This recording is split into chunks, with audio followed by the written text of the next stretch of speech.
In last week's lecture, we talked about the German historian Ranke. Now, in doing so, one of the things that I really highlighted in discussing his influence on history was the fact that he placed a tremendous emphasis on facts. He believed, did Ranke, that the goal of the historian was to try to portray the past as it actually occurred. And the best way to do that was to rely on these primary source documents that are tucked away in these archival collections that historians then use as a basis for their work. So I describe this as sort of scientific history. Now, this week we are going to be moving in a different direction because we are going to be focusing on an individual who himself was not, in fact, a historian, but he would have important ramifications. His thinking would have important ramifications for the history profession as a whole. And that figure, of course, is Karl Marx. Now, in comparison to Ranke, Karl Marx was more concerned with sort of laying out a projected history. One of the things we're going to focus on a lot in today's lecture is this idea of determinism, the fact that you can determine the future by looking at the past. And in doing so, Marx really tried to use history as a tool to change the present and therefore the future. And that is another theme that we're going to be picking up a lot on in this class throughout the semester, and that is how history really becomes tied to politics, of course. And Marx is a clear example of that, how he again, and people who follow his thinking into the 20th century, will try to use his ideas to change the present. With that in mind, let's talk about Karl Marx as a historian, or rather, as the title of this slide has it, Historians Living in Marx's World. Karl Marx's interpretation of history is known as the materialist conception of history, or more simply, historical materialism. And I want to do a brief sidebar here so we know what that actually means, particularly materialism. This notion of materialism, root word material, means the sort of economic basis of society, the material basis of society. And that is really what Karl Marx focuses on. Especially for Marx was the significance of class struggle between what is known as the proletariat, or the working class, and the bourgeoisie, the landowners, the corporate owners, the factory owners, those sorts of people. This idea, this class struggle between the proletariat and the bourgeoisie, is central to the historical process, according to Karl Marx. Marx argued that what he described as a, quote, mode of production represented the combination of the so-called productive forces. And what do we mean by productive forces? We mean things like the tools, the materials, and the actual workers themselves, and the relation of production. That is, the relations that people establish during this process of production, more commonly known as the division of labor, which separated the workers from one another. So these are the two big ideas early on here. In talking about this class struggle between the proletariat and the bourgeoisie, we need to know about the mode of production, which again is the sort of raw materials, if you will, the tools, the materials, the workers, and the process of production, which begins to break these workers into groups, where we are again going to see the actual workers themselves, and then we are going to see them split up in different parts of the process of production into this so-called division of labor. So in Marx's mind, the division of labor was so significant because it extended far beyond the economic realm. And in fact, it also helped build what he described as the, quote, superstructure. He believed that the division of labor helped structure the entire society, which again he called the superstructure. Now this superstructure, in Marx's mind, was composed of all legal and political institutions in a society. So we are clearly seeing this kind of base fundamental idea of economics being tied into the larger superstructure of political and legal culture in a society. And we can really see evidence of this in an 1859 piece known as A Contribution to the Critique of Political Economy, in which Karl Marx said the following on superstructure, quote, "In the social production of their experience, men inevitably enter into definite relations, which are independent of their will, namely relations of production, appropriate to a given stage in the development of their material forces of production. The totality of these relations of production constitutes the economic structure of society, the real foundation on which arises a legal and political superstructure. So in short, in that quote there, this is sort of a rehash of what I've been describing in my own words. We talk here about this idea that workers are put into particular positions in the production, the relations of production. And in the process, they sort of are divided, this division of labor that I was talking about. Now, as these division of labor are produced, this leads to a larger structure being produced, that superstructure based on the premises set out in the process of production that leads to legal and political superstructure.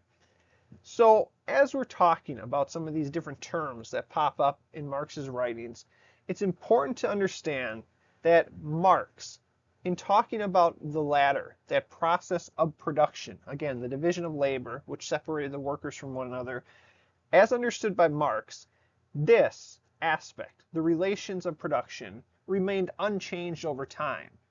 But nonetheless, the productive forces,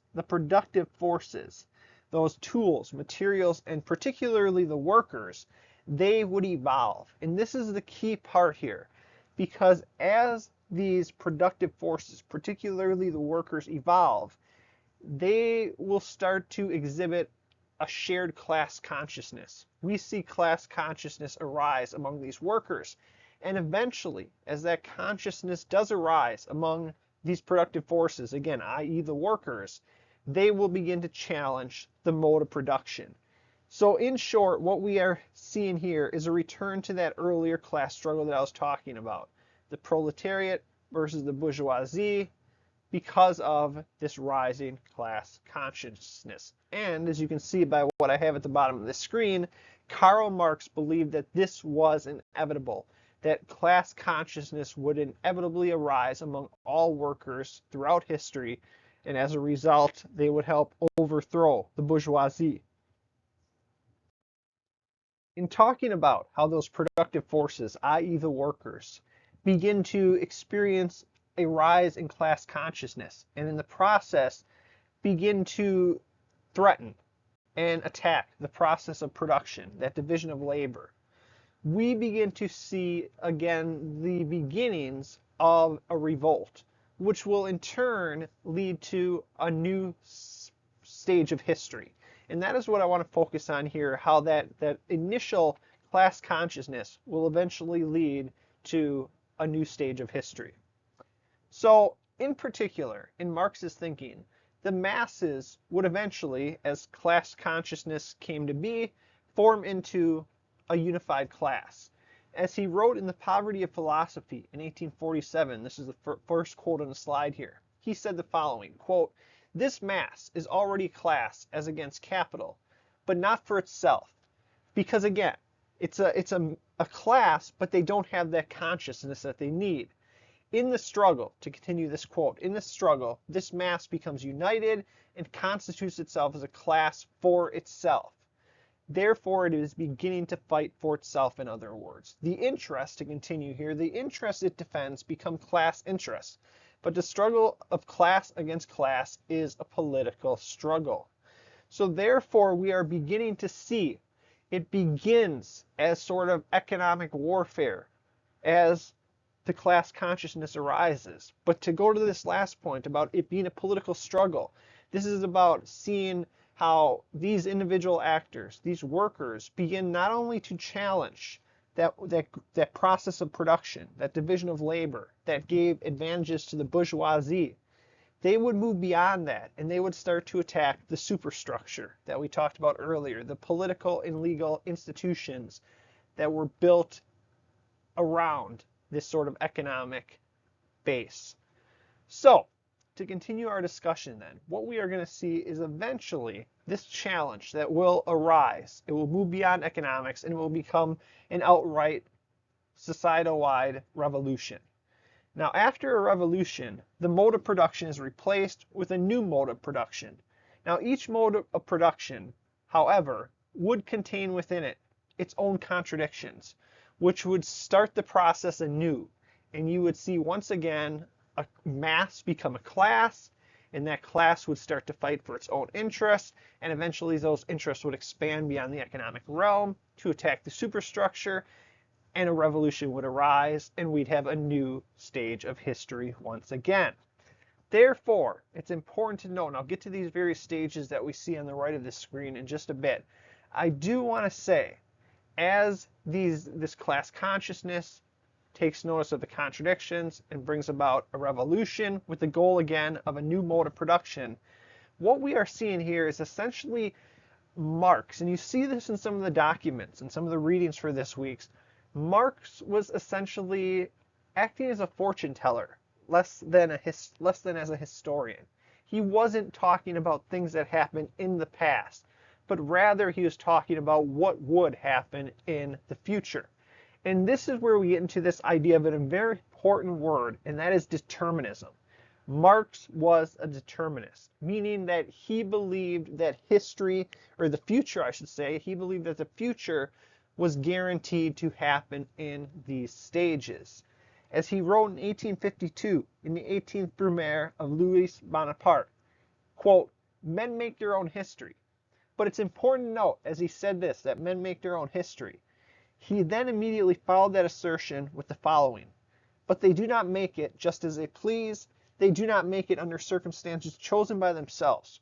Rather, they make it in present circumstances given and inherited." In short, he does not see workers as having their own agency. Essentially, history is forcing them to act in a particular way, and they're just sort of along on the ride. And therefore, this is that determinism, that history is moving them to carry out these actions.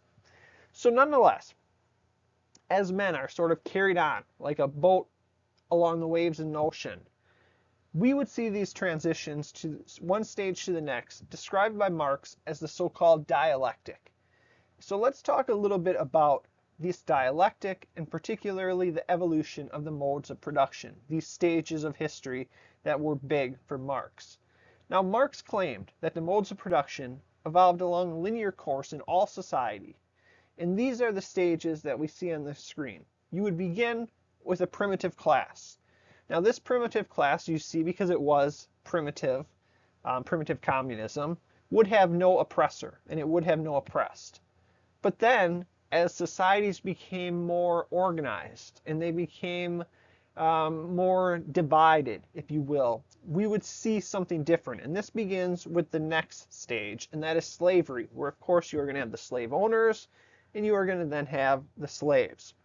This will eventually give rise to feudalism, where you are going to have the landowners, and then you are going to have the landless serfs who are working on these lands for a pittance, for very little wages. Finally, or I should say as we move on, we are going to have then capitalism. Capitalism will give rise to what I mentioned earlier, the bourgeoisie, the factory owners, the landowners, and then you would have the proletariat, the working class. Now, Marx believed that this would eventually give rise to socialism. Socialism would give more authority to the workers, but there would still be state managers, and there would still be workers, so there are still classes.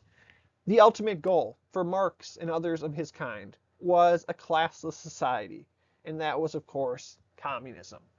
And in Marx's mind, he truly believed that class conflict would lead to a revolution, and it would inevitably lead to communism. That is where we see this determinism. He believed that it was unquestionable that the future would be a future of communism. Based not on fact, of course, but based on sort of a utopian dream. The title of this lecture for this week is Marxism, Old and New. We've been talking about the old, obviously with the originator of Marxism, Karl Marx. Now what we are going to do is move ahead to the 20th century and focus on one of the leading thinkers of Marxism in the new, and that is the guy that we see on the screen, E.P. Thompson, a British historian. With the publication in 1963 of the making of the English working class, which you're going to be reading for this week, at least a portion of it, British historian E.P. Thompson transformed Marx's history. Though Marx, in his previously mentioned statement about, quote, men make their own history, though he believed that workers possessed at least a degree of initiative, he still believed that, again, for the most part, they are caught up in the wave of history. And this determinism sort of foretold what would happen. Now, E.P. Thompson and other historians who followed the Marxist creed in the 1960s and 1970s sought to highlight examples in history when the working class acted as agents in the making of their own history. So this is where we get to the idea that we see on the screen here of giving workers or giving agency to the working class. So what we are going to see is in the making of the English working class, E.P. Thompson will focus on the effects of nascent or young capitalism on ordinary English people from the late 1700s to about 1830. Thompson, in the process, reinterpreted Marx's notion of class. And he did so because he did not just focus on the factory workers like Marx had so often done. Rather, Thompson had a far more expansive understanding of Marx's proletariat, or the working class, moving beyond these factory workers to look at the effects of early capitalism on various wage earners like weavers, shoemakers, and blacksmiths, among other craftsmen. And this is key, that E.P. Thompson here in the 1960s and 1963 in the making of the English working class, he was focusing on skilled craftsmen. Why is this significant? Well, in doing so, Thompson sort of switched the notion of what actually led to class consciousness. So for Karl Marx, the leading push for these workers to begin to understand their class consciousness was economic. But what we are going to see is for E.P. Thompson, it was not so much economic struggle, but rather culture. And we really see Thompson understood that beyond wages, these skilled workers saw their patterns of work and ways of life transformed by industrialization. Thus, and this is a very important term here that I'm going to use, cultural shock as much as economic struggle led to class formation, according to E.P. Thompson. And we can see this in the first quote that I have on the screen here. E.P. Thompson wrote the following, quote, "The experience of immiseration came upon workers in 100 different forms. For the field laborer, the loss of his common rights and the vestiges of village democracy. For the artisan, the loss of his craftsman status. And though for many groups of workers, whose real earnings improved, the loss of security, leisure, and the deterioration of the urban environment, that is what gave them this class consciousness." And as you can see in this quote, E.P. Thompson's historical study had actually found that their real earnings actually improved. They were making more money. But because their security, leisure, and the deterioration of the urban environment changed so drastically, that cultural shock that I referred to earlier, that is what gave rise to class consciousness among them. And I will say this, E.P. Thompson was relying far more on the historical record to come to these conclusions. So E.P. Thompson here, I would argue, was more of a historian in the Rankian mode, using facts to make these arguments.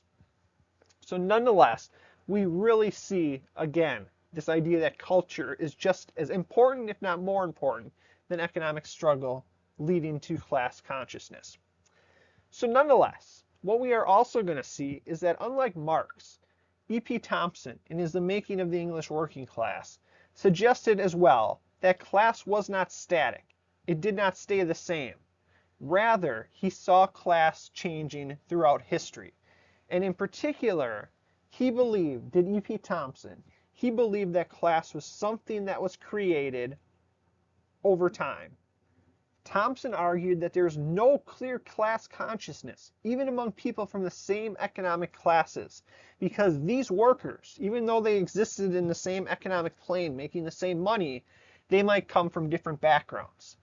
Therefore, for Thompson, class consciousness did not result from economic position, but rather from shared experiences. And again, this would change over time. So what we are going to see is, again, changes that were unknown. And that's another key thing, in fact. Nor did Thompson believe that class consciousness formed inevitably, as did the determinist Marx. Thompson was not a determinist.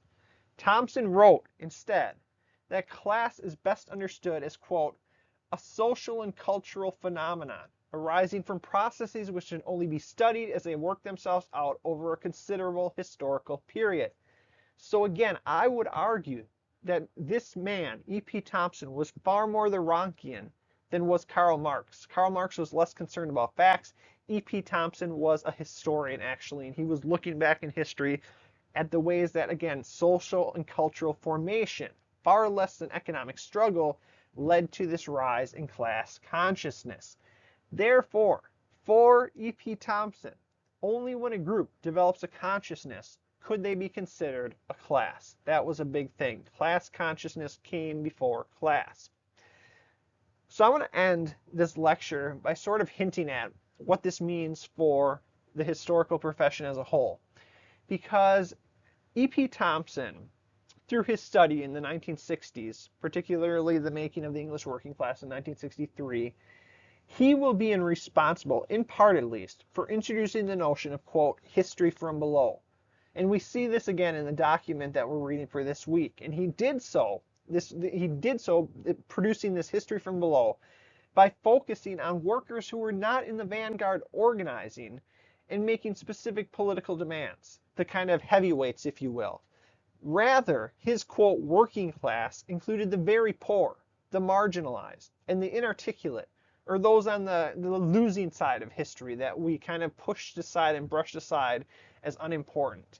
He would bring those individuals to the forefront to make his point, and in the process, very much enlarge history. In fact, even though there's some hints of Marxism in it, this will become, and this is another important phrase, and we'll talk about this more in the future, this will become the, quote, new social history, the focus on society beyond just the sort of political leaders that were normally the interest of historians.